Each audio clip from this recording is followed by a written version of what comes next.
So tell us about your journey through the sport of wrestling. Okay, I started young. My dad was a wrestling coach, and to even start before that, my dad was a junior in high school in Pendleton, Oregon, and the football coach came up to him in the fall and said, "Hey, we're starting a wrestling team." And my dad kind of shook his head, like, "Oh, okay, sure." And he says, "You're going to be on it." And my dad says, "Well, I play basketball." And the football coach says, "No, no, no, I go to games. You watch basketball. You're going to go out for the wrestling team." So anyway, my dad goes out for wrestling. He's a big, strong guy. He played college football. He lifted weights before people lifted, and fist fighter. And that's the way he wrestled. He just went on. He tackled people. He got on top and he just squeezed them. And he won a district title. And he goes to the state tournament and he wrestles against a guy that had these things called moves. And they were called they were like these techniques that you would practice over and over and over until you couldn't do it wrong. And that was called drilling.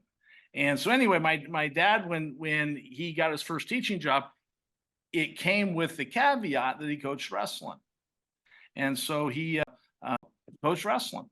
And he has always, because of that experience of not knowing what to do, looking across the mat and seeing some skinny armed kid that didn't know anything, but actually knew how to wrestle, it was the great equalizer. That was kind of what he did to myself and my brothers, is he just absorbed technique. He took us to clinics.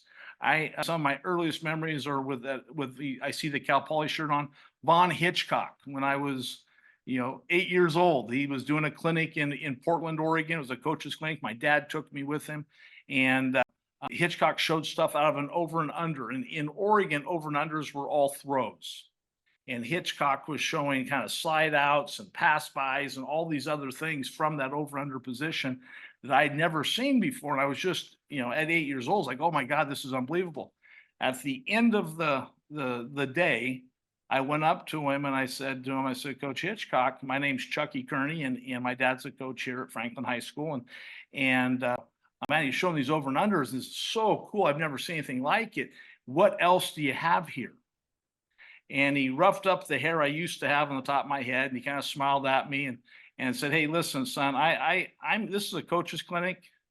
I've got coaches I need to be spending time with. I don't have time for you." And I remember getting in the car, and my dad's like, "Hey, what'd you think?" And I said, "Dad, I think that guy's a friggin' jerk. And I told him, I said, Dad, I'm going to work hard enough. I'm going to get good enough that someday that guy's going to recruit me, and he's going to want me to go to his school, and I'm going to tell him no. And I'm going to remind him of today." And anyway, true story. Fast forward, I'm being recruited by everybody in the country, and Hitchcock calls and sets up a meeting with my dad and myself. And I told my dad, he said, "You want me to schedule?" I said, "Absolutely." So Hitchcock Just flies for me to in. say no.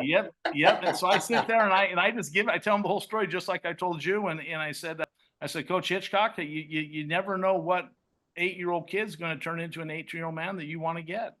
And he said, "Well, I didn't have time." He said, "I don't even remember." I said, I do. Now, I believe you. fast forward 2 years later, I'm wrestling at Oklahoma State. We're at Cal Poly at San Luis Obispo. We left ice in Oklahoma State Airport, was iced in. We get out of there, we land, we drive to San Luis Obispo. We stayed at the cliffs. And I said to myself, "God dang it, I should have taken that visit. Holy smokes, this place is nice."